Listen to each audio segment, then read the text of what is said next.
بسم الله الرحمن الرحيم.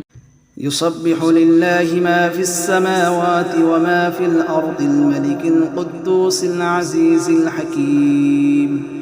هو الذي بعث في الأميين رسولا منهم يتلو عليهم آياته ويزكيهم ويعلمهم الكتاب والحكمة وإن كانوا من قبل لفي ضلال مبين.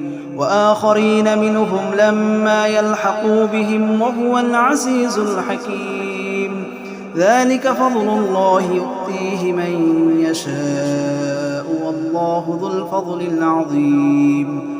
مثل الذين حملوا التوراة ثم لم يحملوها كمثل الحمار يحمل أسفارا بئس مثل القوم الذين كذبوا بآيات الله والله لا يهدي القوم الظالمين.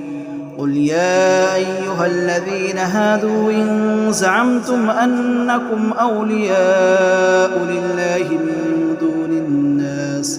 من دون الناس فتمنوا الموت إن كنتم صادقين ولا يتمنونه أبدا بما قدمت أيديهم والله عليم بالظالمين. قل إن الموت الذي تفرون منه فإنه ملاقيكم ثم تردون إلى عالم الغيب والشهادة فينبئكم بما كنتم تعملون. يا أيها الذين آمنوا إذا نودي للصلاة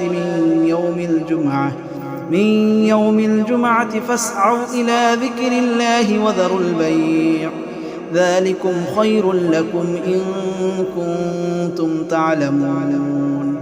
فإذا قضيت الصلاة فانتشروا في الأرض وابتغوا من فضل الله واذكروا الله كثيرا لعلكم تفلحون.